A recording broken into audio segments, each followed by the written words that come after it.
নমস্কার, আমি সম্রাট শাস্ত্রী। একটা ছোট টোটকা নিয়ে এসেছি। যেমন হলো, বাস্তুতে ভীষণ সমস্যা, কিন্তু বাস্তু কোনো রকমের কিছুই করে উঠতে পারছেন না, কোনো পুজোই করে উঠতে পারছেন না, জায়গা নেই, কিছুই নেই, এবং অর্থ একেবারেই নেই।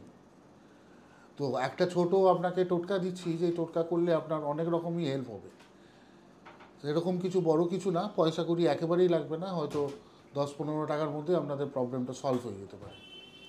যাদের অনেক মানুষ আছে যাদের গ্রামে থাকে, সেরকম সামঞ্জস্য সামগ্রী নেই যে সেগুলো আনতে পারবে, কিংবা বাড়িতে জায়গা নেই একেবারে, এবং আর্থিক কন্ডিশন তো খুবই খারাপ, যে কোনো জাতির মানুষরাই করতে পারেন, সে ভিন্ন ধর্মের মানুষরাও করতে পারেন। বাড়িতে ঘর আছে, ধরুন একটাই ঘর, একটা ছোট ঠাকুর রাখার জায়গা রয়েছে আলমারির খাটের সাইডে কিংবা কোনো একটা জায়গায়, এরকম কলকাতা শহরে প্রচুর মানুষ আছে, তাদের এরকম অবস্থা। তারা বাস্তুতে কি করবেন? সকাল এবং বিকেলবেলা একটা প্রদীপ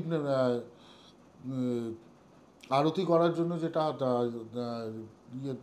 দানি হয়, সেটাকে নেবেন। তার মধ্যে কর্পূর দিয়ে কি করবেন, প্রত্যেক দিন 2বার করে আরতি করবেন, ঠাকুরের আরতি করবেন। কর্পূরটাকে মেনলি জ্বালাবেন সকাল আর বিকেলে, 10 টাকা করে কর্পূর নিয়ে জ্বালাবেন। আর কিছু কর্পূর আপনি রাখবেন আপনার আলমারির ভেতরে, যেখানে আপনার কিছু টাকা পয়সা থাকে সেরকম জায়গা রাখবেন। বেসিক্যালি আলমারিটা যাতে উত্তর দিকে থাকে তাহলে আরও ভালো।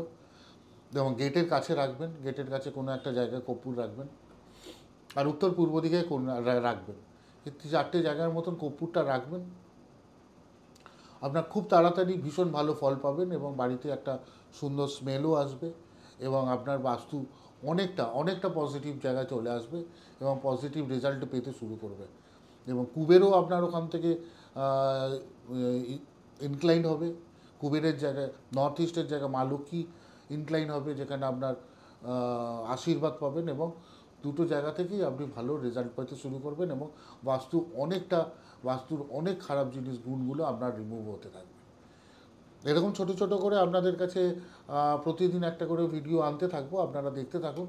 আর সাবস্ক্রাইব করুন আমার চ্যানেলটাকে, যাতে আপনারা প্রতিদিন কিছু না কিছু আপনারা রেমেডি পেতে থাকেন। নমস্কার, ভালো থাকবেন।